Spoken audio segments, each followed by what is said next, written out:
ma belle-mère a épousé un jeune homme d'une vingtaine d'années. Ils se sont enfermés dans leur chambre pendant une semaine. J'ai défoncé la porte et j'ai été choquée par ce que j'ai vu. Un après-midi à Paris, à la fin d'un été sec, une légère brise soufflait à travers les tilleuls au bout de notre rue dans le Brouin. Quartier d'Alésia, les feuilles jaunies et humides collaient au tarmac après une averse. Le bruit des couteaux qu'on aiguise résonnait au loin, se mêlant à l'arôme du cassoulet qui émanait de la cuisine. Cependant, à l'intérieur de ma maison, l'atmosphère était glaciale pour une autre raison. Je m'appelle Clara. Cela faisait exactement 1 an que j'étais la belle-fille de cette famille. Je vivais dans cette imposante maison de 3 étages, aussi majestueuse que l'autorité de ma belle-mère elle-même. Madame Dubois, mon mari, Pierre, est un homme bon, très aimant envers sa femme, mais chaque fois que sa mère élevait la voix, il se recroquevillait automatiquement. Mon fils, Théo, a 4 ans et ma fille, Léa, a 2 ans. Ce sont ces 2 enfants qui m'ont fait croire autrefois au dicton selon lequel la patience est mère de toutes les vertus, jusqu'à ce que je réalise que si la patience n'est pas appliquée correctement, elle devient un paillasson sur lequel les autres peuvent piétiner votre dignité. Dans cette maison, les règles étaient si strictes que le simple fait de mal, placer une cuillère pouvait être un motif de réprimande. Après avoir été lavées, les assiettes devaient être suspendues en rang, les manches tournées dans la même direction. Les chaussons devaient être placés avec les orteils tournés vers la porte pour attirer la chance. Si je faisais une erreur, Madame Dubois ne me grondait pas. Elle me regardait, simplement attentivement, et prononçait une phrase qui suffisait à faire rougir. Mes joues. Une belle fille qui connaît sa place préservera la paix dans la famille. Cela ressemblait à un conseil, mais en réalité, c'était la clé pour me faire taire. Ceux qui connaissaient Madame Dubois de l'extérieur la louaient. Souvent, Madame Dubois était une femme très polie. Elle parlait avec beaucoup de respect. Et c'était vrai. Elle était aussi éduquée que la pointe d'un poignard. Pas de cris ni d'injures. Mais chaque mot qu'elle prononçait avait le poids d'une lame. Une fois, elle m'a grondé devant toute la famille juste parce que j'avais trop rempli une tasse de thé. Elle a souri doucement. Si quelqu'un est maladroit, il apprendra. Si vous ne voulez pas apprendre, vous souffrirez. La table est devenue silencieuse instantanément. J'ai dégluti, essayant de contenir ma honte et ma colère. Pierre, mon mari, n'était pas un homme mauvais. Il savait comment endormir Léa. Il savait comment acheter à Théo le smoothie au chocolat qu'il aimait, mais seulement si je le lui demandais. « Chérie, s'il te plaît, parle à ta mère. » Il soupirait toujours. « Essaye de comprendre. Ma vie. Ma mère est comme ça. Elle est très stricte. Une fois, j'ai laissé échapper. Pierre, suis-je ta femme ou l'élève de ta mère ?» Il a ri, maladroitement, et a répété sa phrase préférée. Parce que c'est elle qui m'a élevé. Le mot devoir sonne chaleureux, mais s'il est mal utilisé, il devient une excuse. Ainsi, ce vendredi après-midi-là, les choses ont commencé à mal tourner. Je revenais du marché d'Alésia, un sac de morue et d'épinards dans la main droite et un bocal d'olives marinées aux épices dans la main gauche. L'air commençait à se rafraîchir, n'est-ce pas? Je voulais préparer une soupe de poisson pour stimuler l'appétit. Théo courait joyeusement dans le petit jardin. Léa s'accrochait à mes jambes, me suppliant de la prendre dans mes bras. Pendant que j'étais occupée à nettoyer le poisson, Madame Dubois est descendue de l'étage. Elle portait une chemise rouge foncé et un rouge à lèvres plus vif que d'habitude. Elle s'est assise à table, tapotant doucement un bol avec une cuillère, comme pour donner le signal du début. Elle a dit lentement « Maman a besoin de te parler. » Pierre a posé sa cuillère. « Oui, maman. Qu'y a-t-il » Madame Dubois a levé sa tasse de thé, soufflant, doucement avec un calme étonnant. « Je vais me remarier. » J'étais stupéfaite. Théo a levé les yeux avec innocence. « Mamie, tu vas épouser qui ?» Léa, elle, a commencé à applaudir, pensant que c'était une bonne nouvelle. Pierre était furieux. « Maman, qu'est-ce que tu viens de dire ?» Madame Dubois l'a regardé droit dans les yeux. « Il s'appelle Adrien. Il a 23 ans. 23. Mes oreilles ont sifflé un instant. Je n'osais juger les sentiments de personne, mais une si terrible différence d'âge me donnait des frissons. Le visage de Pierre était pâle. Il a demandé faiblement. « Maman, tu as bien réfléchi ?» Madame Dubois a claqué son sachet de thé. « Toute ma vie, je me suis sacrifiée pour mon fils. Maintenant, je veux vivre pour Moi-même. Qui interférera avec ça? Qu'il en subisse les conséquences. La phrase n'a pas été prononcée, mais elle était lourde comme une pierre. Je me suis souvenu du proverbe. La vie est une retenue, mais la retenue a aussi un prix, sinon elle se transforme en humiliation. J'ai essayé de rester calme. Bien sûr, maman. Si tu es heureuse, nous sommes heureux aussi. Madame Dubois a esquissé un sourire forcé. Dire cela signifie qu'elle connaît sa place. Et connaître sa place signifie savoir quand se taire. Pierre s'est tourné vers moi. Son regard était suppliant. Ne fais pas honte, ma mère. Madame Dubois a terminé la conversation aussi vite que si elle concluait un accord. Le mariage aura lieu la semaine prochaine. Ce sera une cérémonie simple mais solennelle. Tu es ma belle-fille. Cette maison ne peut pas causer de problème. J'ai étouffé. La semaine prochaine, c'est encore trop tôt. Ma mère m'a regardé sévèrement. Sa voix était froide. Tôt ou tard, c'est mon affaire. Rappelle-toi, ta place. Le mot place est tombé sur la table sèche où a été marqué par la pression. Oui, maman. Laisse-moi arranger les choses. Madame Dubois s'est levée. Allez, mange. Je monte dans ma chambre. Elle s'est retournée. Le bruit de ses chaussons résonnait régulièrement dans l'escalier. Elle est montée, un tas de dossiers, marron à la main. Elle est allée directement au 3e étage, où elle gardait ses registres comptables, ses titres de propriété, et où toutes les décisions de cette famille étaient prises. Pierre était assis là, pensant profondément, comme s'il avait épuisé toutes ses forces. J'attendais qu'il dise quelque chose à quoi je pourrais m'accrocher. Même juste un bientôt, j'essayerais de parler à sa mère à nouveau. Mais il a juste soupiré. « Allez, Clara. Maman a déjà décidé. » Ai-je répondu doucement. Si, doucement que je me suis reproché d'entendre ma propre voix. Oui, mon amour. J'y étais habituée. Vraiment habituée. Mais à l'intérieur de moi, une nouvelle fissure venait d'apparaître. Une très petite fissure. Dans les jours qui ont suivi l'annonce, cette villa de 3 étages est soudainement devenue animée.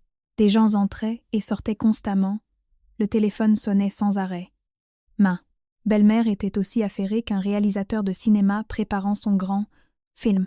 De mon côté, j'étais occupée par les tâches ménagères tout en surveillant Théo, qui aimait dessiner sur les murs, et en réconfortant Léa, qui était irritable à cause du temps qui commençait à se rafraîchir.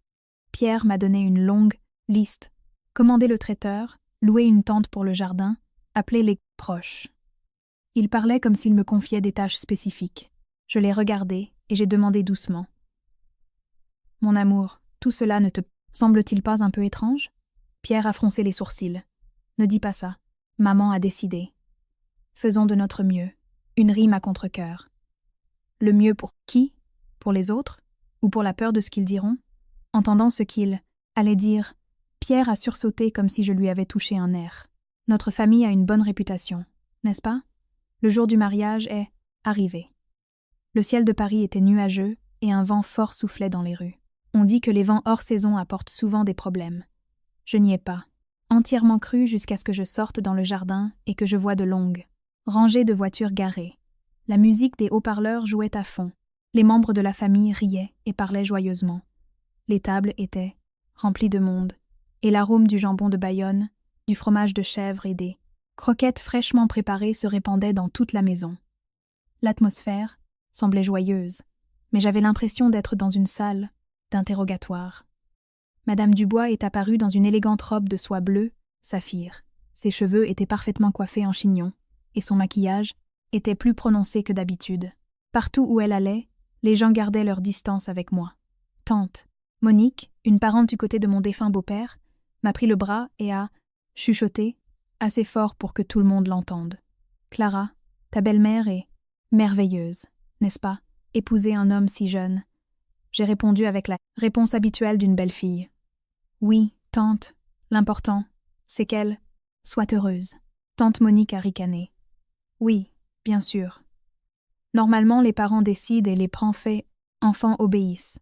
Mais dans ce cas, il semble que la mère décide et que toute la famille doit suivre. » J'allais me retourner quand j'ai vu Adrien entrer. En personne, il était plus beau que sur les photos. Grand, le teint clair.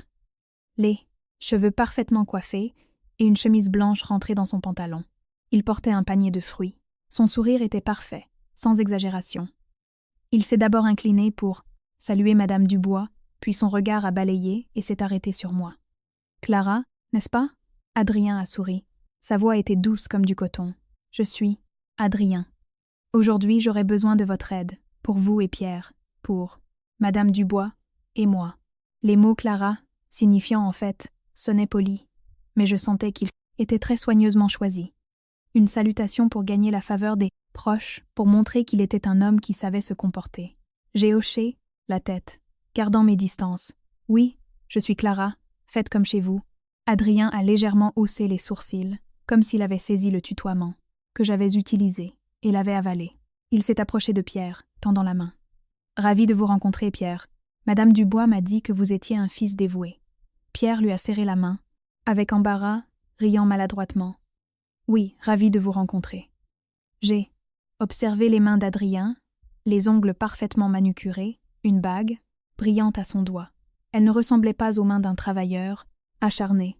Chaque fois qu'il parlait à quelqu'un, il avait une phrase préparée. Oui, merci. Oui, je comprends. Sa voix était très fluide, comme s'il l'avait apprise par cœur. Les étrangers commentaient. C'est surprenant. Le mari de Madame Dubois est si poli.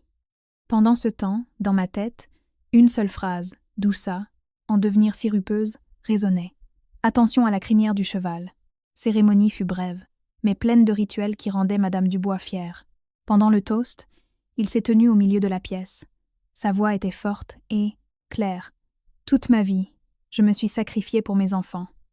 Maintenant, je me marie pour commencer une nouvelle vie. Ceux qui veulent commenter, je m'en fiche. Il a regardé attentivement les rangées de proches, souriant mais comme pour avertir. Qui interférera, qu'il en subisse les conséquences. La pièce est restée silencieuse un instant. J'ai entendu quelqu'un gémir. C'était Pierre à côté de moi. Ses épaules étaient tendues. Je savais qu'il craignait que sa mère ne perde la face.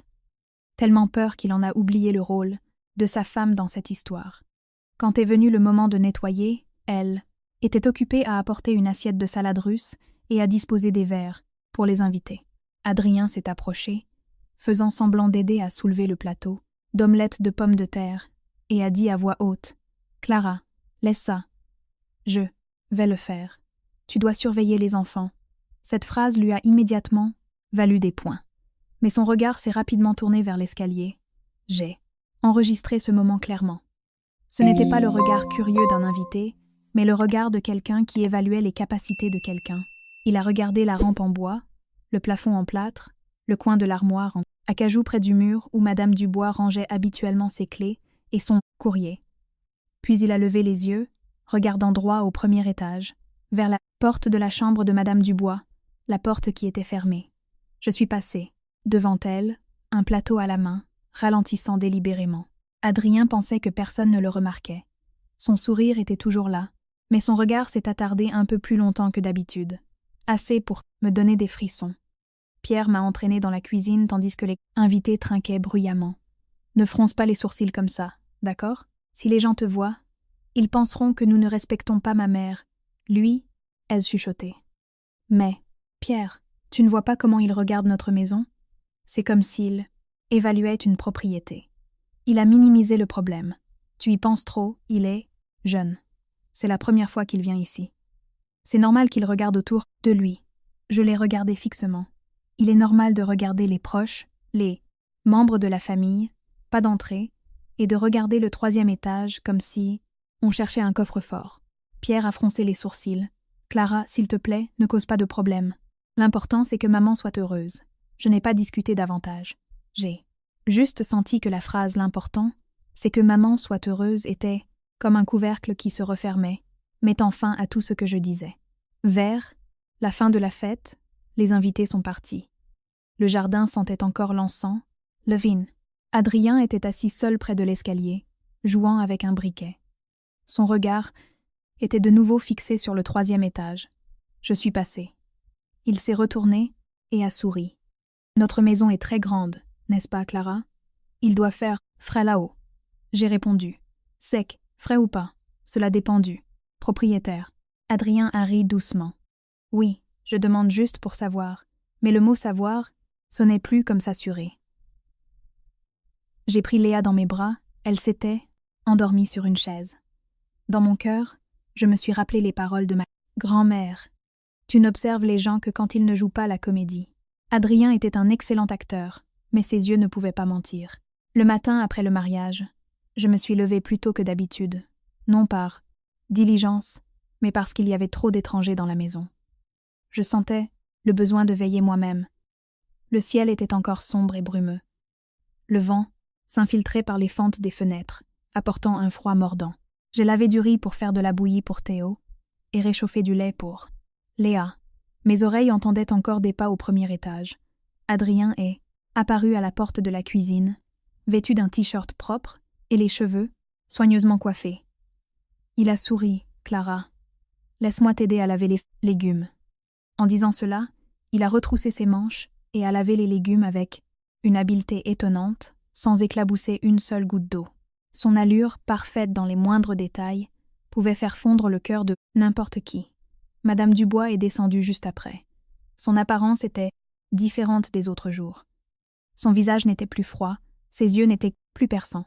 Elle portait un cardigan en laine de couleur claire, de petites boucles d'oreilles et marchait doucement, comme si elle craignait de briser le silence.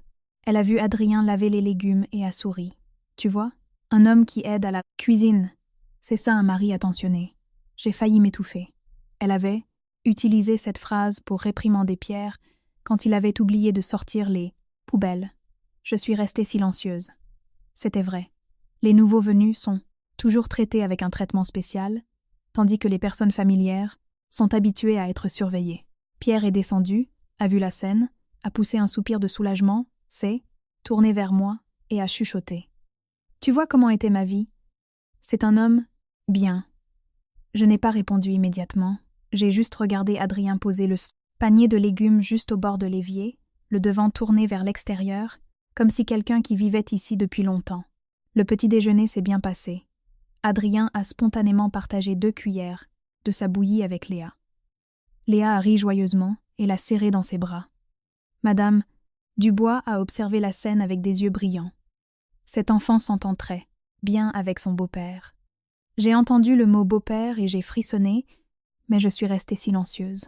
À midi, Madame Dubois m'a demandé de monter dans sa chambre chercher sa boîte à couture pour repriser le pantalon de Théo.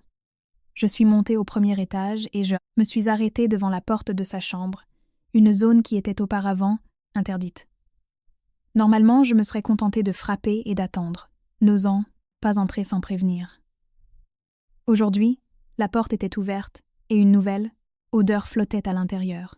Je suis entrée pour prendre la boîte à couture et je suis tombée sur un tas de dossiers marrons attachés avec un ruban rouge sur la table. Madame Dubois, se recoiffant devant le miroir, m'a vu regarder et a dit d'une voix douce mais ferme « Ce sont les papiers de maman. » « Ne sois pas curieuse, ai-je répondu, doucement. « Oui, maman. Je pensais simplement que les documents de la famille devaient être conservés avec soin, surtout en cette période agitée. » Madame Dubois s'est retournée rapidement. Son sourire avait disparu. « Qu'insinues-tu à qui ?» J'ai gardé ma voix calme. « Je n'insinue rien à personne, madame. Je leur rappelle simplement qu'ils doivent être prudents. » Madame Dubois a pincé les lèvres. « C'est moi ou ton fils qui l'avons averti. » Je suis restée silencieuse un instant. Cette question semblait me rappeler ma place. Une belle fille n'avait pas le droit d'avertir de quoi que ce soit, seulement d'obéir. J'ai baissé la tête au nom de nous tous, madame. Madame Dubois a fait un geste de la main. Occupe-toi de la cuisine et n'essaie pas d'être intelligente en conseillant les personnes âgées. La remarque, bien que subtile, était blessante. J'ai rapidement pris la boîte à couture et je suis partie, me disant que dans cette maison, même les bonnes intentions pouvaient se transformer en erreur si elle allait à l'encontre de sa volonté. Cet après-midi-là, Adrien a invité Pierre à prendre un café, disant que c'était pour parler de choses d'hommes. En fait, Pierre était très hésitant, mais Madame Dubois l'a encouragé. « Vas-y, mon fils, les hommes ont besoin d'amis. Ne passe pas toute la journée dans la cuisine, tu ne feras rien. » En entendant cela, j'ai senti une amertume monter en moi. Après tout, rester dans la cuisine était une erreur. Mais si le but était d'aider son nouveau mari, cela devenait un avantage. Cela dépend du protagoniste. Après le départ de Pierre, il n'y avait plus que Madame Dubois, mes 2 enfants et moi à la maison. Madame Dubois s'est allongée pour regarder son téléphone, souriant de temps en temps. J'étais occupée à étendre le linge, mais je n'ai pas pu m'empêcher de remarquer qu'elle envoyait souvent des messages, puis cachait son téléphone sous l'oreiller, comme si elle craignait que quelqu'un ne le voie. Pendant la préparation du dîner, Madame Dubois a dit « Ce soir, fais quelque chose de bon pour ton beau-père. Il est jeune, il a besoin de bien manger pour être en bonne santé. » Elle a pris un couteau pour couper la viande. Ma main a légèrement tremblé. J'ai demandé d'une voix très douce. « On dirait que vous connaissez très bien ses goûts. » Madame Dubois m'a jeté un coup d'œil. « Tu n'as pas besoin de demander. Je sais. » J'ai réfléchi. La femme qui me reprochait autrefois d'être trop exigeante en cuisine se souciait maintenant des goûts d'un nouveau venu. Le dicton était vrai, une poignée de riz quand on a faim vaut mieux qu'un sac de riz quand on est rassasié. Mais cette poignée de riz n'était pas partagée équitablement. Ce soir-là, Pierre est rentré avec un visage joyeux. Il m'a dit « Adrien a beaucoup de relations. Tu sais ?» Il m'a dit que si j'avais besoin de quoi que ce soit, il suffisait de le lui dire. J'ai demandé « Des relations pourquoi? Te faire, Pierre ?» Il a répondu en hésitant « Ah, des relations d'affaires. » Puis, il a baissé la voix « J'ai besoin d'argent. Ma mère m'a promis de m'aider. Je l'ai regardé. Donc, ta paix n'était pas seulement due au bonheur de ta mère, mais aussi au fait que tu voyais en ce nouvel homme quelqu'un qui pouvait t'ouvrir des Kent-proof opportunités. » Je ne reprochais pas à Pierre son ambition, je sentais juste qu'il était trop facile à manipuler. Au même moment, Adrien est entré dans la pièce, avec un sac de fruits. Son visage affichait un large sourire. J'ai acheté des raisins et des pommes pour les enfants, pour qu'ils grandissent, en bonne santé. Il s'est assis sur le canapé, croisant les jambes naturellement, comme un propriétaire. Puis il a dit, comme si de rien n'était, tout en balayant la pièce du regard. « Notre maison est très grande, n'est-ce pas? Elle doit valoir environ 2 millions d'euros. » Non. La phrase n'avait aucun sens. Légère comme une plume, mais elle m'a transpercé le cœur. Pierre a ri, maladroitement. « Pourquoi demandes-tu ça? C'est la maison de ma mère. » Adrien a hoché la tête à plusieurs reprises. « Oui, je demande juste pour savoir. » De nos jours, avoir une bonne maison est une bénédiction. J'ai vu son sourire, toujours poli, toujours courtois, mais j'ai entendu un clic sec à l'intérieur, de lui, comme une serrure qui venait d'être installée. Soudain, elle a ressenti le besoin de faire quelque chose, de se souvenir des heures d'arrivée et de départ, de se souvenir où Madame Dubois laissait, habituellement les clés, de se rappeler chaque fois qu'il disait « Je demande, parce que je sais, parce que je comprends qu'un oiseau sage chante joyeusement, mais un escroc avisé demande souvent d'une voix douce, pour que les gens lui ouvrent la porte sans s'en rendre compte. » Ce matin-là, alors que j'étendais le linge sur le balcon du premier étage, mon téléphone portable a vibré continuellement. 3 messages sont apparus, successivement dans le groupe de discussion familiale. L'expéditeur. Madame Dubois, je veux être tranquille pendant 1 semaine. Quiconque me dérangera sera considéré comme irrespectueux. Le 3e étage est ma vie privée. Personne n'est autorisé à y monter. J'ai lu et j'ai senti mes mains devenir froides. Il faut être calme. Oui, mais la façon dont elle posait les conditions sonnait comme une condamnation. Avant que je puisse dire quoi que ce soit, Pierre est monté à l'étage. Ses yeux étaient fixés sur l'écran de son téléphone. Sa voix est devenue très sérieuse. « Obéis à maman. Ne pense pas à monter. » Je l'ai regardé. « Pierre, tu ne trouves pas ça étrange? Vouloir soudainement être calme et nous interdire de monter. Comme ça ?» Pierre a froncé les sourcils. « Ce sont juste des jeunes mariés. Ils ont besoin d'intimité, non ?» J'ai répondu, essayant de garder ma voix douce. « Pour avoir de l'intimité, il suffit de fermer la porte, mon amour, parce que ça doit sonner comme un ordre militaire. » Pierre a soupiré. « Clara, tu n'as plus rien. Ce que maman dit, nous devons le faire. Point final. » Au même moment, il y a eu un cliquetis métallique, d'embasse. J'ai regardé du balcon et j'ai vu Adrien accroupi, installant une nouvelle serrure à la porte du 3e étage. Il travaillait proprement et efficacement, sans l'aide de personne. Le visage de Pierre était un peu tendu, mais il a ensuite tourné la tête comme s'il ne voulait pas regarder. La nouvelle fermeture éclair était brillante, et son ombre sur la porte en bois suffisait à me serrer le cœur. À partir de ce midi-là, La vie dans la maison a complètement changé, comme si quelqu'un avait tiré un rideau invisible. Madame Dubois et Monsieur Adrien ont presque disparu de la maison. Ils ne sont pas descendus pour manger, ni pour boire, ni pour demander à Théo ce qu'il avait dessiné à l'école ou à Léa quelle équipe elle encourageait. Ils étaient montés au 3e étage et avaient fermé la porte à clé. Nous, laissant ici pour combler le vide. Le premier déjeuner après l'entrée en vigueur des nouvelles règles, j'ai préparé un ragoût de légumes, du poisson frit et des œufs au plat pour les enfants. J'ai mis la table, puis j'ai regardé l'escalier, avec méfiance. Je voulais demander à Pierre d'apporter la nourriture, mais finalement c'est moi qui ai cuisiné. Mon mari venait de se réveiller, a reçu un appel professionnel et s'est retiré dans son bureau, laissant un soupir mêlé au tintement de la vaisselle. J'ai apporté le plateau de nourriture à la porte du 3e étage. J'ai frappé doucement. « Maman, je vous laisse la nourriture ici. » Pas de réponse. J'ai laissé le plateau de nourriture près de la porte, comme si je laissais de la nourriture dans la cellule d'un prisonnier. 1 minute plus tard, la porte s'est entr'ouverte, juste assez pour qu'une main passe. La main a rapidement attrapé le plateau, silencieuse comme un rideau qui se referme. La porte s'est refermée immédiatement. Pas de merci, rien. Je suis restée là, stupéfaite.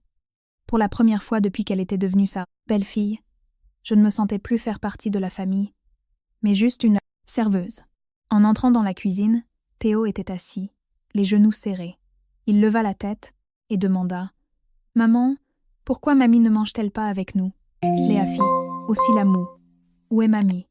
J'ai réprimé la sensation d'étouffement dans ma gorge et j'ai souri. Mamie est fatiguée. Elle se repose dans sa chambre. « Bon, appétit. Tu vas bien ?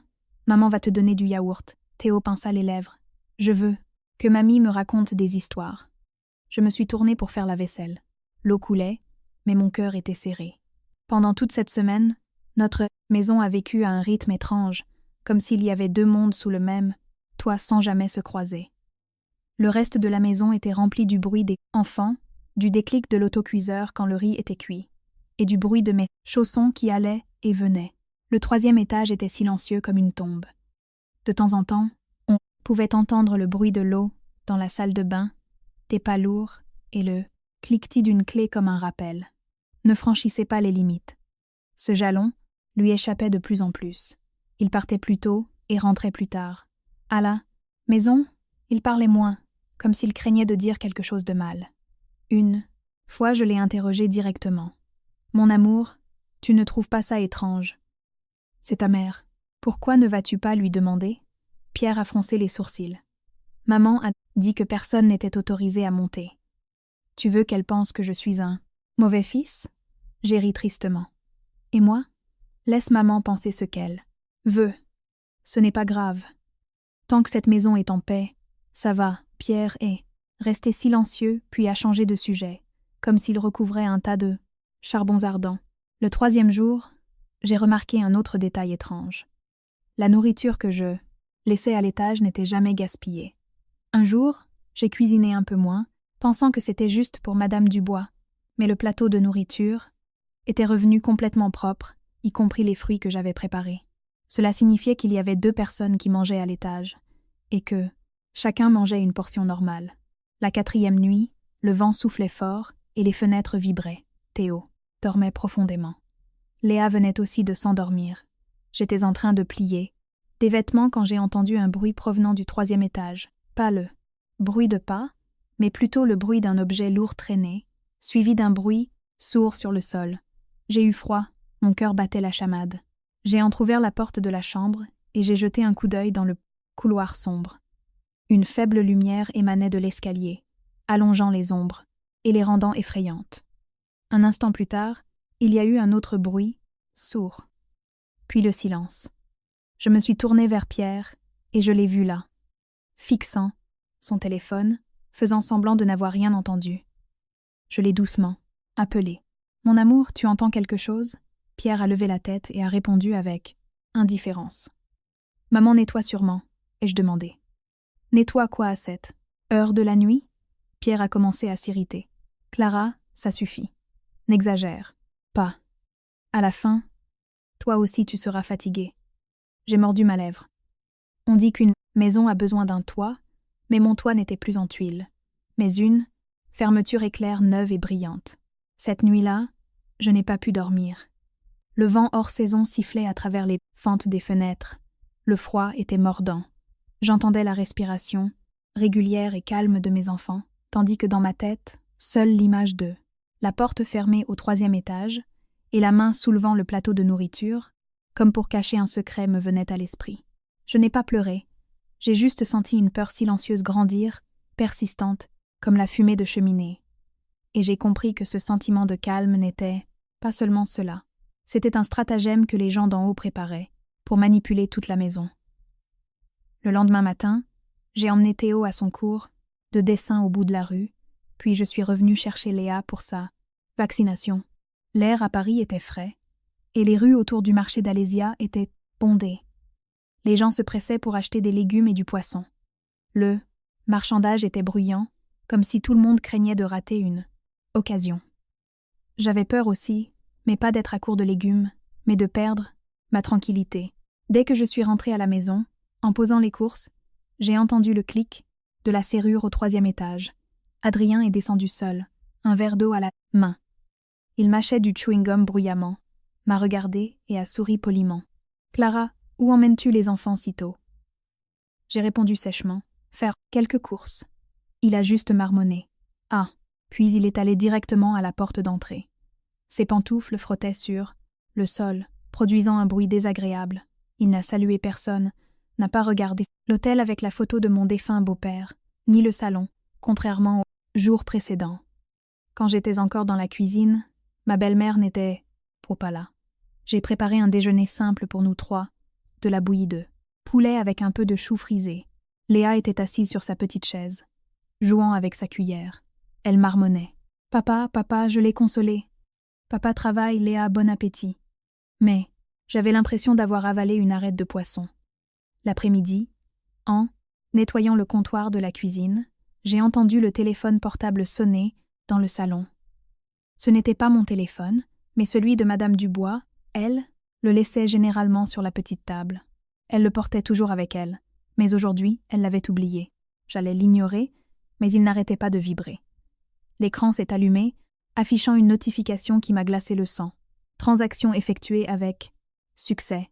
Je ne suis pas du genre à me mêler des affaires des autres. Je comprends les limites de la vie privée, mais dans cette maison, ils m'obligeaient à vivre selon leurs règles, alors qu'elles changeaient tout à ça. Guise fermait les portes, s'isolait, et maintenant l'argent aussi. L'écran était toujours allumé. J'ai jeté un coup d'œil rapide, juste assez pour lire. Virement de 4 800 €. Puis une autre notification est apparue. Moins d'1 heure plus tard, mes mains ont commencé à geler.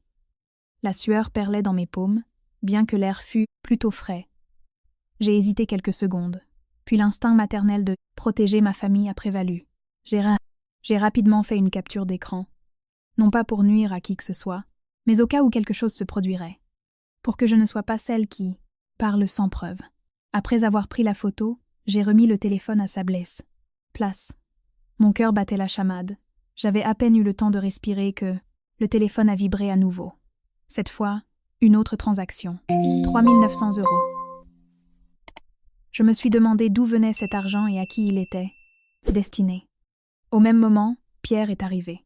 Il est entré, a retiré son masque. Son visage semblait fatigué.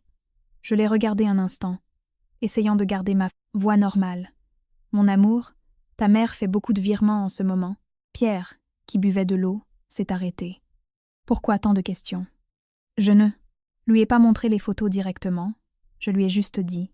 J'ai vu des notifications de grosses transactions sur le téléphone de sa mère. Une transaction après l'autre. Pierre a soupiré comme si on lui avait posé une question sur son point le plus sensible.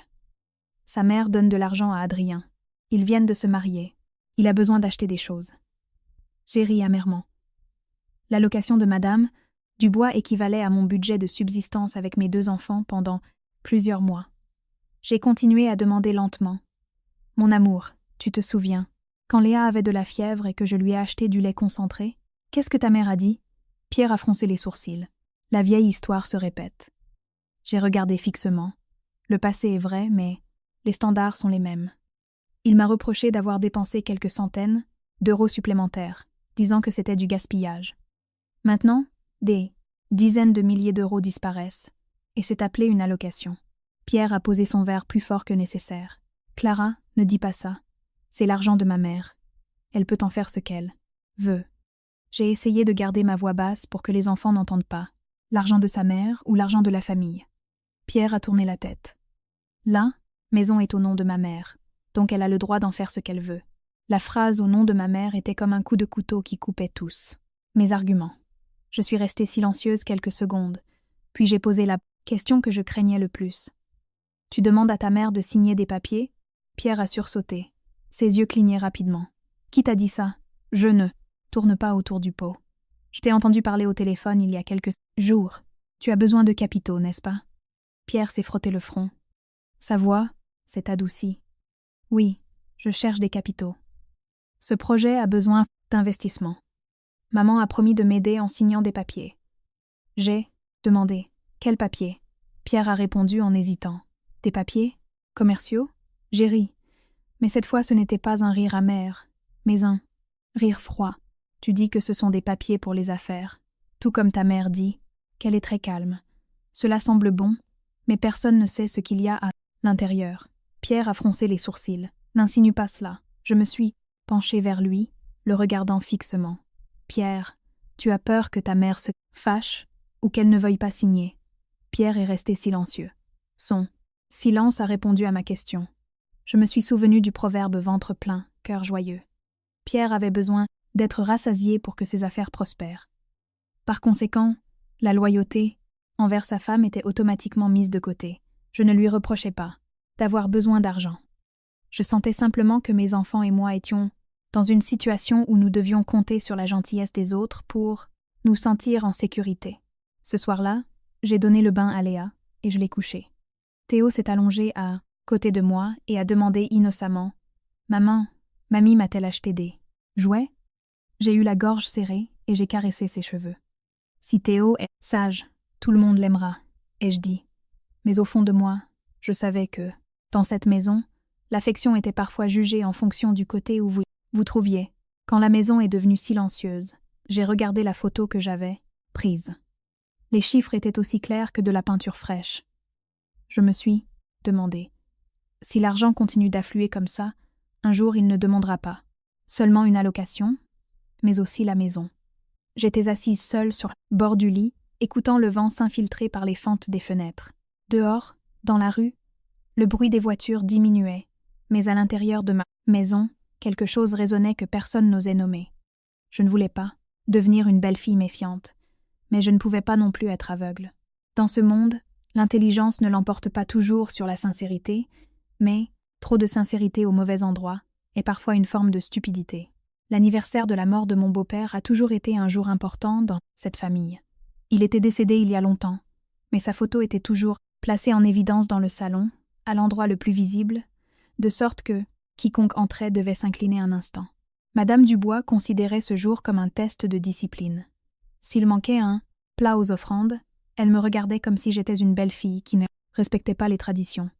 Mais cette année, elle est restée calmement, assise au 3e étage, me laissant libre d'aller et venir comme une personne ordinaire. Au petit matin, je suis allée au marché. L'air était glacial. Le brouillard se mêlait à l'odeur de poissons frais et de feuilles humides. J'ai acheté un poulet, fermier de taille moyenne, un bouquet de céleri, une grappe de bananes, des chrysanthèmes jaunes, un peu de safran et de champignons, puis je suis allée chez un boulanger pour acheter un pain spécial. Comme d'habitude, j'ai compté chaque euro, car la valeur de ces étranges virements résonnait dans ma tête. C'était comme une épine. Ça ne saignait pas immédiatement, mais chaque contact était douloureux. En rentrant à la maison, même en posant les courses dans la cuisine, Léa a couru vers moi pour me serrer les jambes, me suppliant de la prendre dans mes bras. Théo, joyeux, m'a montré son dessin de porte-bonheur de son cours de dessin, me demandant si je pouvais l'accrocher. J'ai caressé la tête de mes enfants. Je leur ai souri, mais mon cœur était rempli d'inquiétude. C'est ça être mère. Quoi qu'il arrive à la maison, les enfants ont besoin d'un visage doux sur lequel s'appuyer. J'ai commencé à nettoyer le petit autel avec la photo, à polir chaque chandelier, à ramasser les bâtons d'encens restants. L'odeur de bois de santal me rappelait ma première année de belle-fille, quand, par inexpérience, j'avais laissé tomber des baguettes dans le riz des offrandes. Madame Dubois s'était tenue derrière moi et avait dit « Si tu es négligente avec tes ancêtres, ta vie sera difficile. » À ce moment-là, j'avais eu très peur et j'avais appris ma leçon. Maintenant, je continuais à faire des offrandes forme de L avec soin, mais non plus par peur d'elle, mais parce que je croyais que le respect des ancêtres faisait partie des coutumes familiales et non un outil pour que l'un réprimande l'autre. À midi, Pierre est descendu déjeuner. J'ai dit doucement « Mon amour, Seth, après-midi, tu devrais monter demander à maman ce qu'elle veut préparer pour l'anniversaire de papa, pour qu'il ne manque rien. » Pierre, un bol à la main, a répondu avec indifférence.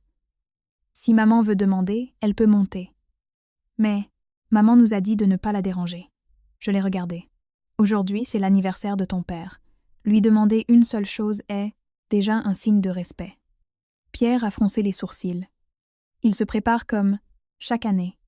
J'ai réprimé ma colère. J'ai attendu que Pierre ait fini de déjeuner. J'ai pris Léa dans mes bras. J'ai dit à Théo de regarder des dessins, animés, et je suis montée. Soudain, mon cœur s'est accéléré. Je ne savais pas si c'était à cause du froid, ou parce que le 3e étage ressemblait de plus en plus à un territoire avec ses propres lois. Quand je suis arrivée à la porte du 3e étage, la nouvelle serrure brillait toujours comme un œil de poisson. J'ai frappé, doucement, gardant un ton respectueux. « Maman, c'est Clara. Je voulais vous demander quelque chose. » J'ai demandé à propos de l'anniversaire de papa. Pas de réponse. J'ai attendu un instant puis j'ai frappé plus doucement. « Maman, je voulais juste demander pour que tout soit parfait. » Le silence a continué, un silence si profond que j'entendais le tic-tac de l'horloge murale dans la maison. J'allais me retourner, pour descendre quand j'ai entendu des pas rapides derrière moi. C'était Pierre qui s'approchait, le visage renfrogné, comme si de l'huile bouillait à l'intérieur. Cela m'a un peu surprise. Sa voix était douce. « Qu'est-ce que tu fais ?» Maman a été très claire dans son message. J'étais stupéfaite. « Je demande pour l'anniversaire de papa. Qu'est-ce qui ne va pas ?» Pierre m'a chuchoté, craignant que ceux d'en haut ne l'entendent. « Le problème, c'est que tu ne connais pas ta place. Maman se repose. Et tu es là. » A frappé à la porte bruyamment ? J'ai eu la gorge serrée. C'est ça que tu appelles se reposer, s'enfermer dans sa chambre, ne pas descendre manger, ne pas voir ses petits-enfants ? Pierre m'a fusillé du regard. Attention à ce que tu dis. C'est ma mère. Soudain, j'ai senti le sang me monter au visage. Je ne voulais pas me disputer bruyamment, mais je sentais que ma dignité était acculée. Elle a dit lentement. Je veux juste préserver les traditions familiales. L'anniversaire de papa est l'affaire de tout le monde. Ce n'est pas une affaire privée. Pierre a ricané. Ses paroles étaient comme une douche, froide. Ou es-tu jalouse ? J'étais stupéfaite. Jalouse ? Jalouse de ma belle-mère ? Jalouse de son mariage avec un homme plus jeune ? Je me suis sentie humiliée jusqu'à la moelle. J'ai rétorqué à la question. Ma voix tremblait de colère. « Qu'est-ce que tu dis ?» Pierre a dit, sèchement. « Tu cherches toujours des ennuis. Tu te plains toujours. Maman est heureuse, et tu ne peux pas le supporter, n'est-ce pas ?» Au même moment, la porte du 3e étage s'est entr'ouverte, pas complètement. Adrien s'est glissé dans l'entrebâillement, toujours en tenue d'intérieur. Son visage n'exprimait aucune émotion. Il m'a regardé, puis a regardé Pierre. Le coin de ses lèvres s'est légèrement relevé. Un sourire sans aucune ombre, suffisant pour glacer n'importe qui. Il n'a rien dit, il a juste refermé la porte. Un clic comme pour ajouter une couche d'humiliation sur ma tête. J'ai regardé la porte qui venait de se refermer. Ma gorge était sèche. Je me suis tournée vers Pierre, essayant de garder le peu de calme qui me restait. « Pierre, tu as vu ? Il me méprise. Je suis sa femme, la mère de Théo et Léa. Jalousie. » Pierre a évité mon regard. « Ça suffit. Ne fais pas attention à lui. Si quelqu'un nous entend parler, il y aura des problèmes. » Une rime. Un rire forcé qui ressemblait à un soupir. Dans cette maison, si je disais « mot poli », on m'accusait d'être une trouble-fête. J'exprimais ma douleur. On m'accusait de faire du bruit. Pendant ce temps, celui d'en haut s'enfermait, virait de l'argent et faisait toutes sortes de choses suspectes. C'était la nouvelle mère qui avait besoin d'intimité. Je suis descendue, Léa toujours dans mes bras. Elle m'a regardée avec confusion. Sa petite main a touché ma joue comme pour demander « Pourquoi maman a-t-elle si chaud ?» J'ai dégluti, me disant de patienter. Mais ensuite, j'ai eu pitié de moi-même. Pourquoi faire de la patience? Quand les autres méprisaient ma patience, cette nuit-là, j'étais assise seule devant les offrandes que j'avais préparées. Je regardais les chrysanthèmes jaunes, mais mon cœur était lourd. J'ai réalisé que cette célébration n'était pas seulement une question d'encens. C'était un miroir qui montrait, qui préservait réellement les traditions et qui les utilisait pour faire taire les autres. Cette nuit-là, l'air est devenu de plus en plus froid. Le vent s'infiltrait par les fentes des fenêtres, apportant le bruissement des feuilles de tilleul dans la rue, comme si quelqu'un balayait furtivement la cour. Théo dormait profondément, serrant son ours en peluche. Léa était agitée, le nez légèrement bouché par un rhume. Je l'ai recouverte à nouveau. Je me suis appuyée contre la tête de lit, mais mes yeux sont restés ouverts. Dans ma tête, la phrase de Pierre « Tu es jalouse ?» résonnait comme une tache, debout sur une chemise blanche.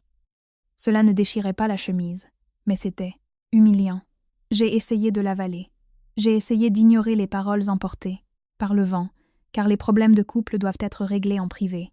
Mais il semble que la porte la plus importante de cette maison ait été fermée par quelqu'un d'autre. J'entendais la respiration régulière de Pierre à côté de moi. Il pouvait dormir. Il s'endormait aussi vite que quelqu'un qui évite les problèmes en fermant les yeux. J'ai regardé le plafond, me demandant si, demain, le jour de l'anniversaire de papa, Madame Dubois ne descend toujours pas. Comment vais-je expliquer cela à la famille? Maman se repose. Cela semblait forcé et ridicule. Vers 1h du matin, Léa a commencé à tousser. Je l'ai prise dans mes bras, je lui ai tapoté doucement le dos et j'ai préparé de l'eau tiède. Après avoir bu, ses yeux se sont plissés et elle s'est appuyée sur mon épaule. Je l'ai recouchée, et alors que je m'apprêtais à me coucher au 3e étage, il y a eu un grincement, comme le bruit de quelque chose que l'on traîne sur une chaise, suivi d'un bruit sourd. Le bruit n'était pas fort, mais dans le silence de la nuit, le son était clair et étrangement effrayant. J'ai sursauté. Mon cœur battait la chamade, non par peur des fantômes, mais par peur des gens. On dit que là où il y a de l'amour, même le pain brûlé est délicieux. Mais dans cette maison, je sentais que quelque chose n'allait pas et personne ne voulait s'en occuper. Je suis sortie dans le couloir pieds nus.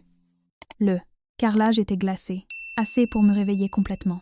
J'ai doucement refermé la porte de la chambre, craignant que Théo ne se réveille, à quelques pas de là.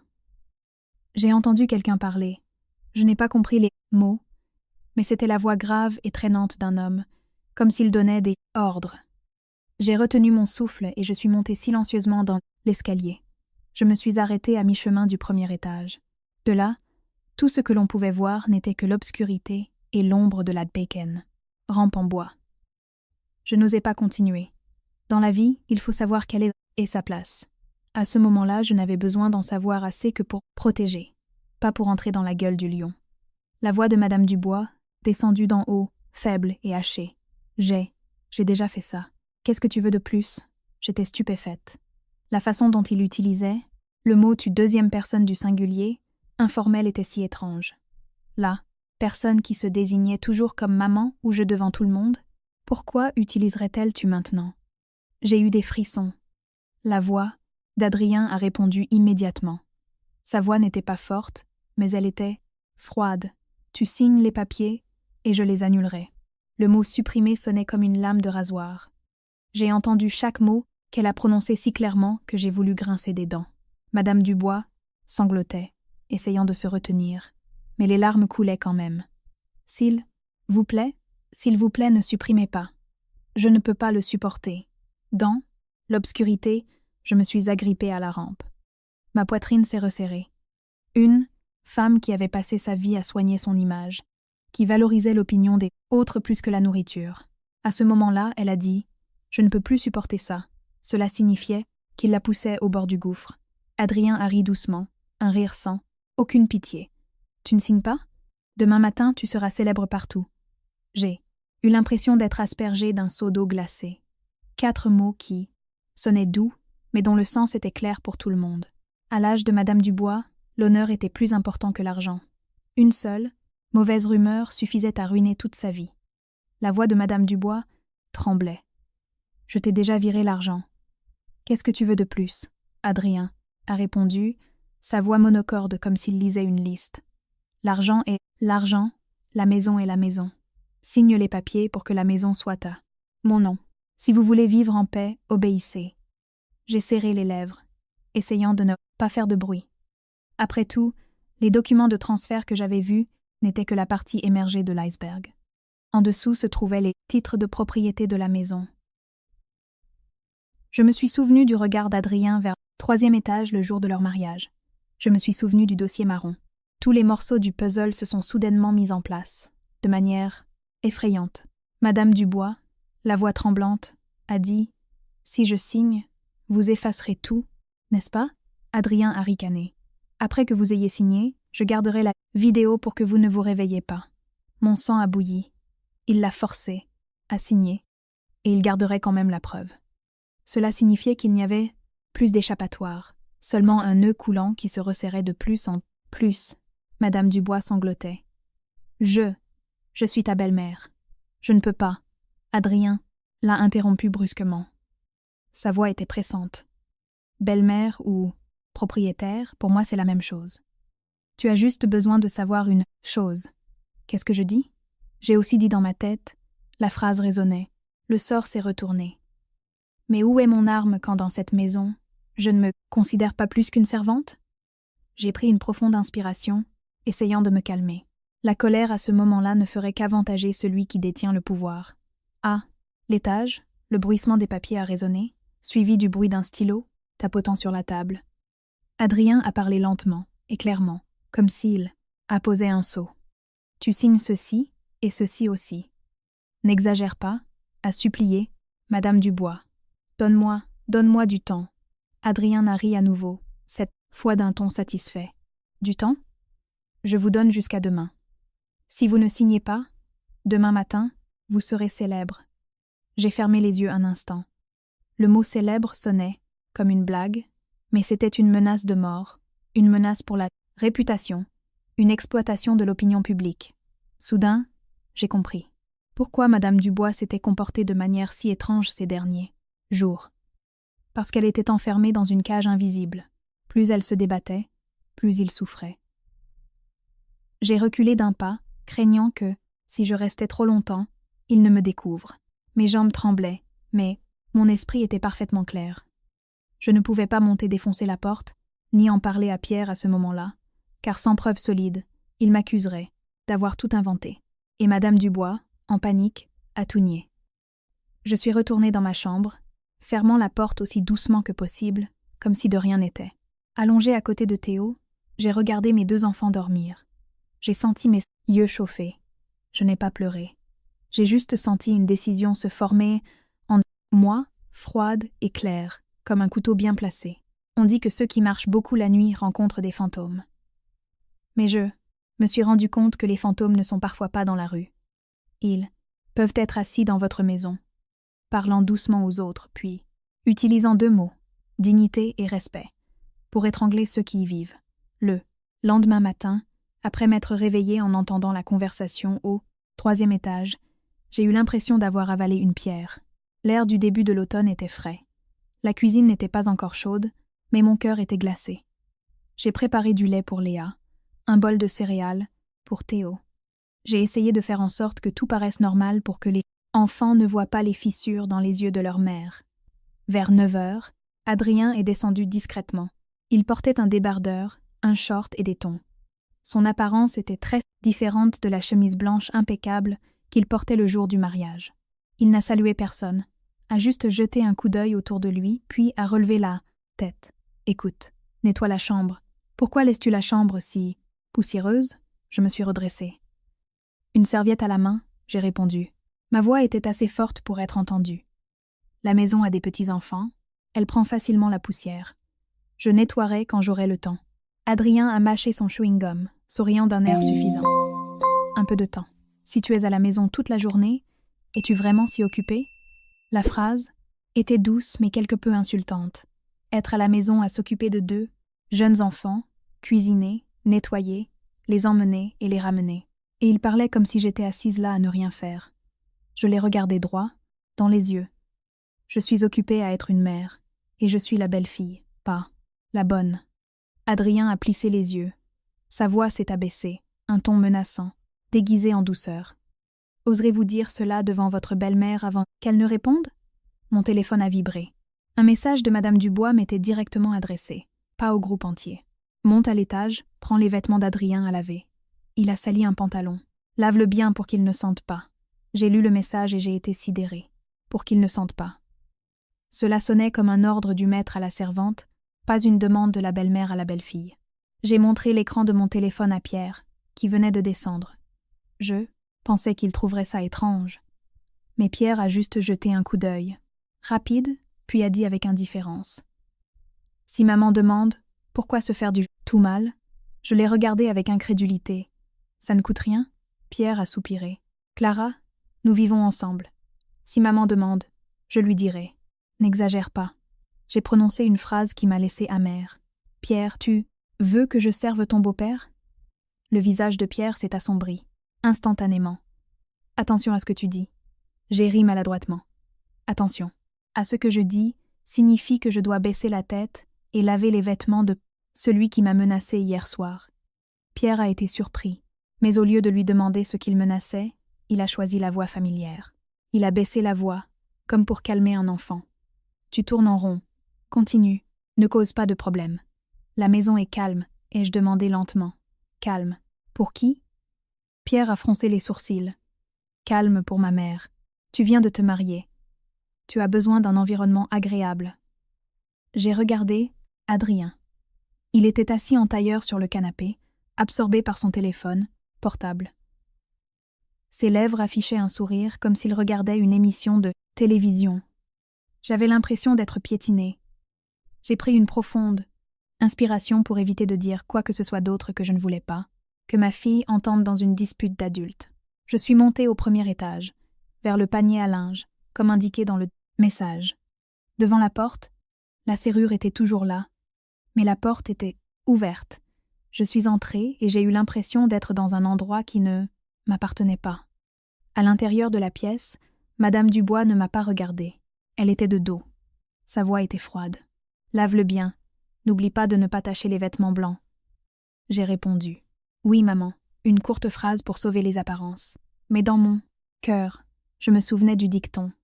La nourriture peut être une insulte, peut être qu'un vêtement aussi.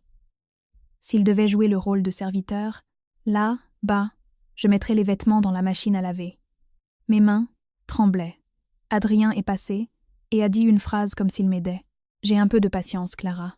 Si ma femme est heureuse, la maison sera en paix. » Il a utilisé exactement les mêmes mots que Pierre, comme si les deux avaient écrit le scénario. Je l'ai regardé et, étrangement, je me suis sentie calme, sereine. J'étais patiente, mais je n'étais pas stupide. Adrien s'est arrêté un instant puis a ri. « Ah, tu sais aussi plaisanter. » Je ne plaisante pas, je commence juste à comprendre. Je dois changer les règles du jeu. Cet après-midi-là, le vent a commencé à souffler fort. J'ai préparé un bol de soupe au poulet pour réchauffer les enfants, puis j'ai dit à Théo de colorier dans sa chambre. Théo, surveille Léa un instant. S'il te plaît. Oui. Maman va apporter des choses à grand-mère. Théo s'est senti comme un grand frère responsable.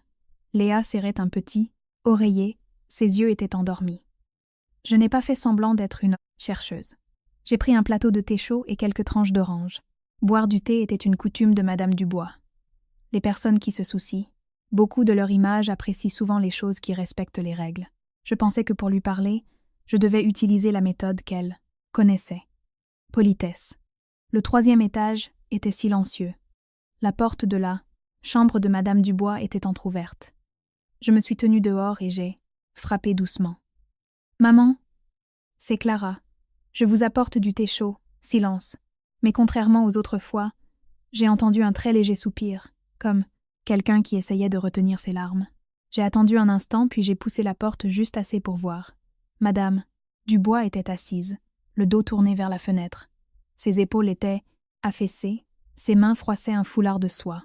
Sur la table se trouvait une pile de papier, non plus attachée avec un ruban rouge, mais maintenue par Une pince à papier. Plus c'était ordonné, plus c'était inquiétant. Elle ne s'est pas retournée. Elle a juste dit d'une voix monocorde. « Laisse. Ça. » J'ai posé le plateau sur la table, j'ai tiré une chaise et je me suis assise à bonne distance. Je n'ai pas regardé la pile de papier. J'ai regardé sa nuque, où des cheveux blancs commençaient à apparaître, qu'elle avait toujours méticuleusement teints jusqu'à présent. C'est seulement à ce moment-là que j'ai vu qu'elle était une femme d'âge mûr simple, et non un mur inébranlable. J'ai commencé à parler lentement. « Maman, puis-je vous parler un instant ?»« Non, pas pour me disputer, ni pour vous faire honte. » Madame Dubois a ri faiblement. Sa voix était sèche. « Tu oses encore me parler de honte ?» Cette phrase était comme une piqûre d'aiguille. Mais je l'ai avalée. Je savais que si je réagissais, elle enfilerait à nouveau son armure. Elle a simplement dit « Je sais que vous êtes en colère contre moi, mais je ne suis pas venue pour m'excuser. Je suis venue parce que je suis inquiète. » Madame Dubois s'est retournée rapidement. Ses yeux étaient rouges, mais elle a essayé de rester calme. Inquiète de quoi? Inquiète de perdre cette maison ou que les gens nous critiquent? J'ai secoué la tête. Je crains qu'il ne vous force. Le visage de Madame Dubois est devenu pâle un instant, puis a rapidement retrouvé son calme froid. Me forcer? Qui me force? Tu vas encore me calomnier? Je n'ai pas nié. J'ai simplement présenté les faits. Hier soir, je vous ai entendu dire « S'il vous plaît, ne l'envoyez pas ». Je n'ai pas besoin que vous l'admettiez. J'ai juste besoin que vous compreniez qu'il utilise votre fierté pour vous faire taire. Madame Dubois a froissé son mouchoir. Ses lèvres tremblaient. « Tu espionnais ?» J'ai hoché la tête. Pas exprès. Je me suis réveillée parce que Léa bougeait. J'ai entendu et j'ai eu peur. Madame Dubois a ricané, mais c'était un rire étrange. Peur? Peur pour moi ou pour toi? Je l'ai regardée fixement. J'ai aussi peur pour Théo et Léa. Si ce problème continue, les enfants seront les victimes. Quand j'ai mentionné ces petits-enfants, les yeux de Madame Dubois ont cligné très rapidement. Ce clignement était comme si quelqu'un avait touché sa partie, la plus sensible, celle qu'elle ne voulait pas révéler. J'ai de nouveau baissé la voix. « Maman, il est important de préserver une bonne réputation. Je comprends que vous vivez pour cela, mais une bonne réputation détenue par les autres n'est plus une bonne réputation. Ce n'est qu'une chaîne. » Madame Dubois a mordu sa lèvre. Je voulais me disputer, mais je n'y suis pas parvenue. J'ai dit presque en murmurant « Qu'est-ce que tu sais ?» J'ai répondu « Je sais que tu as peur et je sais aussi que tu ne peux pas parler devant Pierre. Plus tu le nies, plus il te fait pression. Plus tu te tais, plus il pense que tu as capitulé. » Madame Dubois a tourné la tête. Une larme a coulé, mais elle l'a essuyée très vite, comme si elle craignait que je la voie. Je n'en ai pas parlé. Je l'ai laissé garder le peu de dignité qui lui restait. J'ai sorti un stylo de ma poche, un petit stylo enregistreur. Je l'ai posé sur la table. Je ne l'ai pas poussé vers elle, je l'ai juste laissé à portée de main. J'ai dit « Tu n'as pas besoin de résister. Tu n'as pas besoin de crier, tu as juste besoin d'appuyer sur un bouton. » Madame Dubois a regardé le stylo, comme si c'était un objet dangereux, et a demandé d'une voix rauque « Qu'est-ce que c'est ?» J'ai répondu « Un enregistreur. J'ai juste besoin d'une phrase claire de sa part. Je ne veux pas que vous signiez quoi que ce soit d'autre par peur. » Madame Dubois a secoué la tête, rapidement. Sa voix était étranglée. « Je ne peux pas. Je ne peux pas. S'il me découvre, je mourrai, » a-t-elle dit immédiatement, avec une certitude absolue. « Vous ne mourrez pas à cause de la vérité.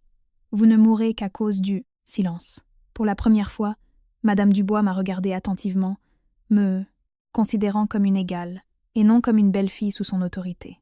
J'ai continué à parler lentement mais fermement. « Maman, je promets que je ne vous ferai honte à personne. Je veux juste l'arrêter. Je veux juste demander à nouveau, pour qu'il le dise lui-même. La langue des gens est effrayante, mais la preuve est encore plus effrayante pour les coupables. » Madame Dubois a tremblé, sa main s'est levée puis s'est abaissée, comme si toucher le stylo admettait sa faiblesse. Je ne lui ai pas mis la pression. Je suis resté silencieux, la laissant faire son choix. Après un moment, il a prononcé une phrase qui sonnait comme une supplique, mais il a quand même essayé de garder un ton froid. « Es-tu sûre de pouvoir garder ce secret ?» J'ai hoché la tête. « Garde le secret, Loué. Je fais ça pour te sauver, pas pour te couler. » Madame Dubois a regardé par la fenêtre. Le vent léger agitait le rideau. Elle a dit d'une voix très douce. Je ne m'attendais pas à ça. Bien qu'elle n'ait pas continué, j'ai ajouté, comme pour l'inviter à s'asseoir. Autrefois, vous m'avez appris qu'une belle fille doit savoir se comporter. Aujourd'hui, je me permets de vous rappeler une chose. Un arbre droit ne craint pas la foudre. Vous n'avez pas eu tort de vouloir être heureuse. L'erreur est de laisser les autres transformer ce bonheur en piège. Madame Dubois a baissé la tête. Sa main a finalement touché le stylo, non pas avec force ou détermination, mais doucement comme quelqu'un qui traverse un pont, branlant. Elle l'a serré, si fort que ses phalanges sont devenues blanches. Elle ne m'a pas remerciée, a-t-elle dit. Je suis tellement triste. Elle a juste chuchoté, évitant mon regard. Il viendra ce soir. J'ai compris. C'est ainsi qu'elle acceptait la vérité. Je me suis levée sans poser d'autres questions, sans la forcer à parler. J'ai juste répondu brièvement. Oui, maman, je comprends. Avant de partir, j'ai entendu une très petite phrase derrière, moi, presque un murmure dans le vent. Clara ne dit rien à Pierre, comme si c'était ce qui lui faisait honte. Je me suis retournée et l'ai regardé un instant. Je n'ai pas besoin que vous ayez honte. J'ai juste besoin que vous soyez en sécurité. J'ai refermé la porte. Mon cœur battait la chamade, mais non plus de panique. Je savais que quelque chose d'inhabituel venait de se produire dans cette maison. Ma belle-mère, une femme dure comme la pierre, venait de trouver une échappatoire. Et cette issue commençait par un petit geste, comme appuyé sur un bouton. Soir-là, j'ai couché Théoto. Je lui ai raconté une courte histoire sur un lapin qui tient ses promesses pour qu'il puisse dormir paisiblement. Léa, après avoir bu son biberon, a frotté son visage contre mon épaule puis s'est endormie. Je suis restée quelques minutes à écouter la respiration régulière de mes enfants, me disant que je devais rester éveillée car une tempête silencieuse se formait à l'étage. Pierre est rentré tard. Dès qu'il est entré dans la chambre, il s'est effondré, sur le lit sans dire un mot. Je n'ai rien dit. Je l'ai juste regardé, sentant. Une étrange distance entre nous, comme si nous étions un couple vivant côte à côte, mais de chaque côté de la rue. Il s'est endormi rapidement. Le sommeil, d'une personne fatiguée, et aussi celui d'une personne qui s'enfuit. Vers 23 heures, je suis sortie dans le couloir. Je n'avais pas d'enregistreur avec moi. Le stylo était entre les mains de la personne chargée de le porter, ma belle-mère. Ma tâche était de me tenir à un endroit où je pouvais entendre et réagir si quelque chose se produisait. J'ai choisi un point à mi-chemin de l'escalier du premier étage, où la faible lumière jaune était suffisante pour voir les marches, mais il faisait trop sombre pour que quiconque puisse me voir. Là-haut. Début, on n'entendait qu'une petite télévision, puis la porte de la chambre se fermait, et après c'était le silence, comme la surface de l'eau avant de jeter une pierre. Je me suis appuyée contre le mur. Mes paumes transpiraient. L'air froid qui s'engouffrait par la fenêtre de l'escalier me donnait des frissons. Je sentais mon cœur battre la chamade, régulièrement mais fortement. Je me disais de ne pas paniquer. La panique les ferait me découvrir. Un instant, plus tard, une conversation a commencé à résonner. La voix grave et traînante d'Adrien sonnait comme s'il prêchait. « Tu as bien réfléchi ? Je te l'ai dit. Si tu signes, tout sera réglé. » La voix de Madame Dubois était faible, tremblante, mais essayant de paraître ferme, répondant « Si je signe, tu effaceras tout, n'est-ce pas ?» J'ai fermé les yeux. Un instant. C'était exactement ça. Elle avait suivi mon conseil, redemandé pour qu'Adrien puisse confirmer lui-même. J'ai retenu mon souffle. Adrien a ri, un rire sec, effacé, tellement naïf. Après que tu aies signé, l'enregistrement restera avec moi pour que tu ne te réveilles pas. J'ai eu des frissons. Sa façon de parler n'était pas celle d'un mari, mais celle d'un prédateur qui considérait sa proie acculée. Madame Dubois, d'une voix tremblante. Mais cette maison est la mienne, l'endroit où l'anniversaire de papa est célébré. Adrien l'a interrompu, brusquement. Quel anniversaire ? J'ai besoin des titres de propriété. Quand cette maison sera à mon nom, tu pourras célébrer ce que tu veux. La phrase « Quand cette maison sera à mon nom ». C'était comme un coup de marteau pour moi. Je me suis accrochée au mur. Je savais qu'il suffirait de graver cette phrase sur son doigt pour qu'il ne puisse plus s'échapper. Madame Dubois a continué. Sa voix était suppliante. « Tu promets que tu ne le publieras pas en ligne ?» Adrien a répondu rapidement et lentement.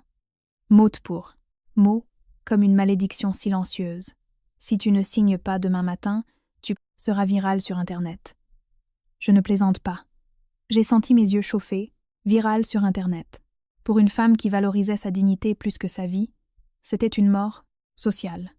Adrien connaissait bien sa faiblesse et l'a exploitée sans pitié. À l'étage, dans la chambre, le bruissement des papiers a résonné. Adrien a continué d'une voix froide. Tu signes ceci et ceci aussi. N'exagère pas. Madame Dubois sanglotait. Je ne peux pas. J'ai la gorge serrée, mais je ne me permets pas de me lever. Je comprends que si j'apparais, Adrien changera de ton, changera de scénario, et tout pourrait s'effondrer. Mon devoir est de garder le silence pour que la vérité se révèle. Le bruit du stylo tapotant légèrement sur la table a résonné. Adrien a ajouté quelque chose comme « Qui irait remuer le couteau dans la plaie ? Signe vite. Si tu veux garder la face, tu dois obéir. » Madame Dubois a de nouveau demandé, comme si elle s'accrochait à une dernière lueur d'espoir. « Si, je signe, si tu le permets, tu pourras voir mes petits-enfants normalement. » Cette phrase m'a émue. À ce moment-là, je pensais encore à Théo et Léa. Cela signifiait que, au fond d'elle, l'instinct de grand-mère était plus fort que son caractère autoritaire. J'ai dégluti. Adrien a répondu. Freud comme la classe. Si vous signez, vous pourrez faire tout ce que vous voulez en tant que grand-mère. Sinon, vous ne serez plus rien. Le silence a duré quelques secondes, qui ont semblé une éternité. Puis j'ai entendu le halètement de Madame Dubois et le grincement lent d'une chaise. J'ai supposé qu'elle tremblait, mais l'enregistreur était toujours dans sa main. Je ne pouvais que prier pour qu'elle l'ait installé correctement. Un instant, plus tard, la voix d'Adrien s'est adoucie, feignant la douceur. « Allez, main, fille, une fois que tu auras signé, je te traiterai bien. Ne complique pas les choses. » J'ai failli rire amèrement. Son attitude était comme celle de quelqu'un qui lit quelqu'un puis lui caresse la tête. Je suis restée là encore un moment, jusqu'à ce qu'à l'étage, on n'entende plus que des pas et le bruit d'une clé. Ce n'est qu'à ce moment-là que je suis discrètement retournée dans ma chambre. J'ai marché très lentement, craignant que le plancher ne grince. En entrant dans la chambre, j'ai vu Pierre dormir profondément. Son visage était innocent, ignorant ce qui détruisait sa maison. Je me suis assise à côté du berceau de Léa, caressant sa joue.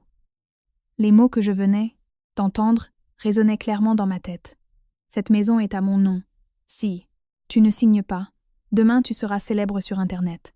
C'était suffisant. Avec ces mots, toutes les portes du déni se refermeront soudainement.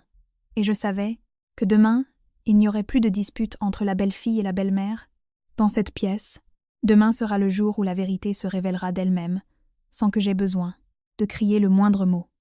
Ce matin-là, le ciel était clair, mais l'air était sec, comme si une fine couche de poussière recouvrait les toits des maisons de l'autre côté de la rue. Je me suis levée tôt, j'ai préparé le petit déjeuner pour Théo, puis je lui ai dit d'aller dans sa chambre de dessin, et je lui ai bien dit de ne pas aller au salon. J'ai pris Léa dans mes bras, je l'ai embrassée puis je l'ai laissée chez la voisine, prétextant que j'allais nettoyer. Je ne voulais pas que les enfants entendent les adultes se disputer. La maison était déjà en désordre. Les enfants n'avaient pas besoin de plus de bruit pour avoir peur. Vers 9h30, Pierre est sorti de sa chambre, encore endormi, les cheveux ébouriffés. Madame Dubois est descendue plus tard, le visage très maquillé mais les yeux vides, comme si elle n'avait pas dormi. Adrien est également apparu, vêtu d'une chemise blanche, son téléphone portable à la main. Son attitude était très détendue, comme si la maison était vraiment la sienne. J'ai invité tout le monde à s'asseoir à table dans le salon. Ma voix était calme. Aujourd'hui, avec la permission de tous, je ne parlerai qu'une seule fois et très brièvement. Pierre a froncé les sourcils. « Clara, ne fatigue pas ma mère. » Je l'ai regardée. « Je la fatigue ou quelqu'un d'autre la fatigue ?» Madame Dubois est intervenue immédiatement. « Que je sois fatiguée ou non ne vous regarde pas. » Adrien a ri faiblement. « Clara, calmez-vous. Que se passe-t-il ? Parlons calmement. » J'ai hoché la tête. « D'accord, je ne discuterai pas. Je vais juste vous faire écouter un enregistrement. Je n'ai pas sorti mon téléphone de rechange. Je n'ai pas mentionné ce que j'avais vu. J'ai choisi l'arme qui avait été préparée. L'enregistrement. J'ai ouvert le fichier que ma belle-mère m'avait donné ce matin. Elle m'avait donné le stylo avant de descendre prendre le petit déjeuner. Sa main tremblait, et elle évitait mon regard. J'ai juste eu le temps de la regarder un instant, et j'ai compris. Elle mettait son honneur entre mes mains. J'ai appuyé sur le bouton de lecture. La voix d'Adrien a résonné clairement dans la pièce froide. Signe pour que cette maison soit à mon nom. Si tu ne signes pas demain matin, tu seras célèbre sur Internet. La pièce entière semblait étouffée. Pierre était stupéfait. Ses yeux étaient vitreux. Madame Dubois a baissé la tête. Ses mains froissaient jusqu'à en devenir blanches. Pendant ce temps, Adrien est resté silencieux un instant. Le sourire sur ses lèvres a disparu comme s'il avait été aspergé d'eau. Pierre s'est brusquement tourné vers Adrien. Sa voix était étranglée. « Qu'est-ce que tu dis ?» Adrien s'est soudainement levé, a frappé violemment la table. « Ceci est un faux enregistrement, inventé. Je suis restée assise, calme. Ma voix était monocorde. Si vous dites que c'est inventé, nous pouvons aller au poste de police pour l'analyser. La voix peut être analysée, et l'appareil peut également être vérifié. » Adrien m'a regardé fixement. « Vous osez me menacer ?» J'ai répondu sèchement. « Je ne vous menace pas. Je vous montre juste comment le prouver. » Adrien s'est tourné vers Madame Dubois. Son ton est devenu doux, comme si de rien n'était. « Ma chérie, dis-leur, ils t'ont forcé, dis-leur. » Madame Dubois a mordu sa lèvre. Les larmes étaient sur le point de couler. Mais elle a essayé de les retenir. Pierre a vu sa mère trembler et a finalement vu ce qu'il avait essayé d'éviter depuis si longtemps. Sa mère n'était pas heureuse. Sa mère était liée. Il a fait un pas en avant. Sa voix s'est adoucie. « Maman, qu'est-ce qu'il y a? Qu'est-ce qui se passe vraiment ?» Madame Dubois n'a pas répondu immédiatement. Elle a juste regardé le sol comme quelqu'un au bord du gouffre. Je comprends. La forcer à le faire. Le dire à ce moment-là serait trop cruel. Je ne l'ai pas pressé. J'ai visé le bon endroit, la personne qui détenait les données. J'ai regardé Adrien. Vous dites que j'invente, n'est-ce pas? Faites une chose, simple pour le prouver. Mettez fin à votre session de compte synchronisée sur tous les appareils. Changez le mot de passe ici et maintenant. Activez la vérification en 2 étapes et c'est fait. Vous pouvez partir. Adrien a ricané. Qui pensez-vous être pour me donner des ordres? Mon expression n'a pas changé. Je suis celle qui est assise dans votre maison et qui vous a entendu dire « Cette maison est à mon nom. Si vous ne voulez pas le faire, nous appellerons la police. C'est à vous de choisir. » À ce moment-là, Pierre est enfin intervenu, protégeant Madame Dubois. Sa voix était rauque. « Adrien, ne fais plus pression sur ma mère. » Le mot « ma mère » sonnait comme une gifle au rôle de mari, de chef de famille qu'Adrien jouait. Adrien a regardé Pierre. Ses yeux ont brillé de haine. « Tu crois ta femme plus que ta propre mère ?» Pierre a dégluti difficilement, puis a dit fermement « Je crois ce que je viens d'entendre. » L'atmosphère est devenue très tendue. Adrien savait qu'il était acculé et a essayé de se sauver. J'ai dit ça parce que j'étais en colère. C'est normal que les couples se disputent. Je l'ai immédiatement interrompu. Quel couple se dispute en menaçant de mettre cette maison à mon nom? Pierre s'est tourné vers moi pour la première fois, sans aucune colère. « Clara, tu es sûre ?» Je l'ai regardé, sans lui reprocher quoi que ce soit. « Tu as bien entendu. » Finalement, Adrien s'est effondré sur sa chaise, tapant furieusement sur son téléphone. Il avait fait tout ce que je lui avais demandé. Son visage s'est assombri, peu importe à quel point il était en colère.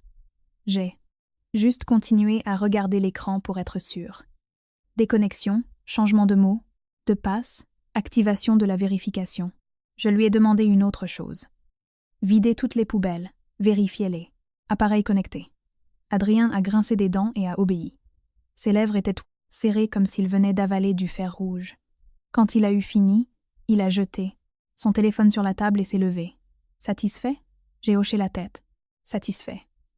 Maintenant, en dehors de cette maison, Adrien a jeté un dernier regard à Madame Dubois.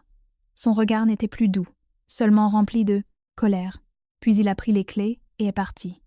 Le bruit des chaussons qui tombent sur le sol était désagréable. Mais étrangement, quand la porte s'est refermée, je n'ai pas ressenti de soulagement immédiat.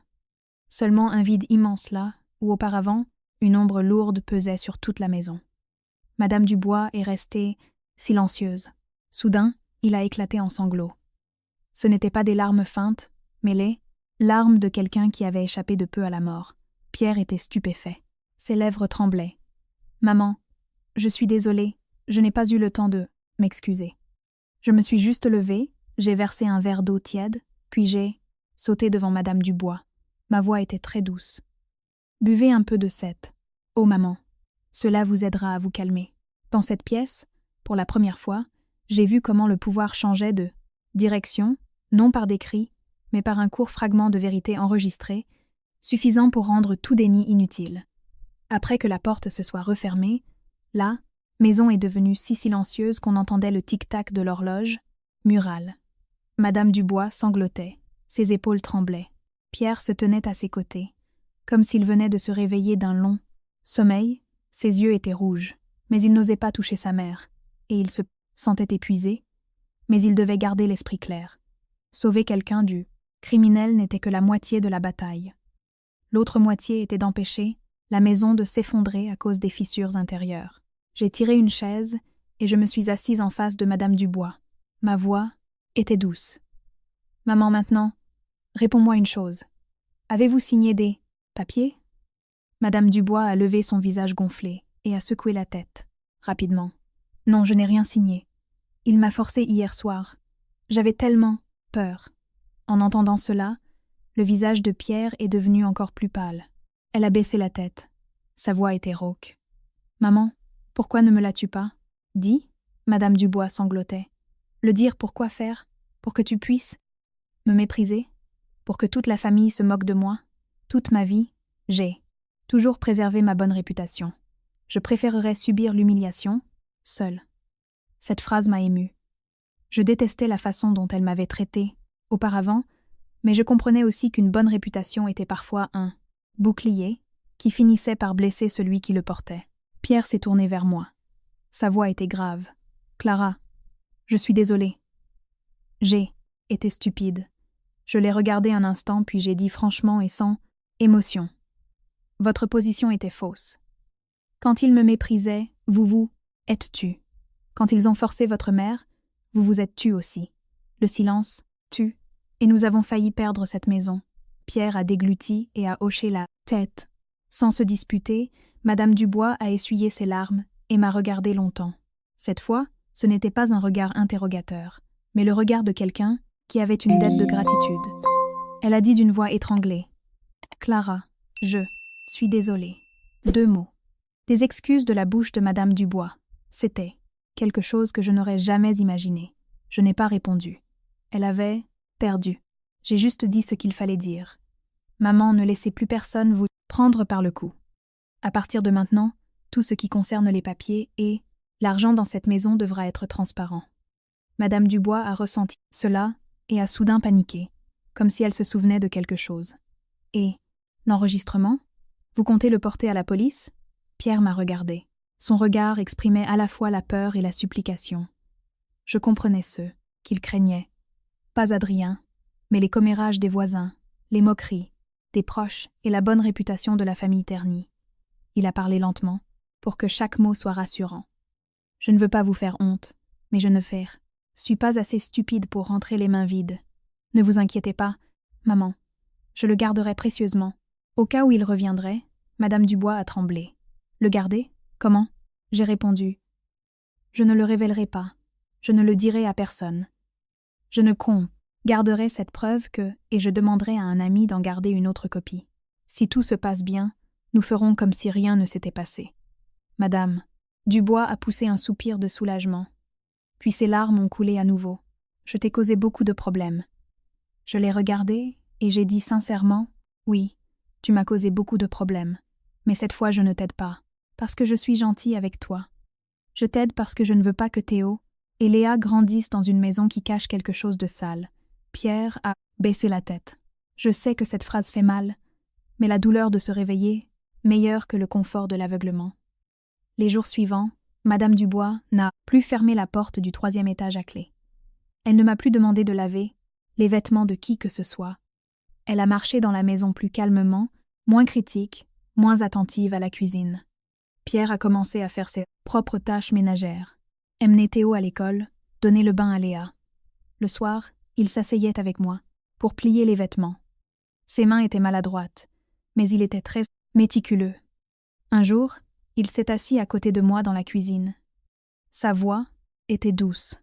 Je pensais qu'être un bon fils signifiait obéir à sa mère en tout. Après tout, parfois, désobéir à sa mère est ce qui lui fait du mal. J'ai répondu. Être un bon fils ne signifie pas fermer les yeux. Quelques mois se sont écoulés. L'automne est arrivé. Un matin, alors que je préparais du porridge, Madame Dubois est descendue. Elle tenait son téléphone portable à la main. Son visage était pâle. Elle m'a montré l'écran. Sa voix tremblait. « Clara, regarde ça. » Un article sur un portail d'information était intitulé « Un jeune, homme arrêté pour avoir fait chanter plusieurs femmes avec des vidéos intimes. Il stockait les données sur le cloud, et son réseau est lié à des affaires d'escroquerie. » La photo du suspect était Adrien. J'ai regardé, mais je n'ai ressenti aucune satisfaction explosive. J'ai juste ressenti un soulagement, comme si j'avais laissé tomber un lourd fardeau. Le karma arrive à sa manière. Certaines personnes doivent endurer la honte de préserver une bonne réputation, mais finalement la honte revient à celui qui l'a causée. Madame Dubois s'est effondrée sur sa chaise, serrant sa poitrine, haletant. Mon Dieu, grâce à Dieu, j'ai hoché la tête. C'est bien que maman se soit arrêtée il y a longtemps. Pierre est entré. En voyant la nouvelle, il est devenu pâle, s'est tourné vers sa mère et lui a pris la main. « Maman, je suis désolée.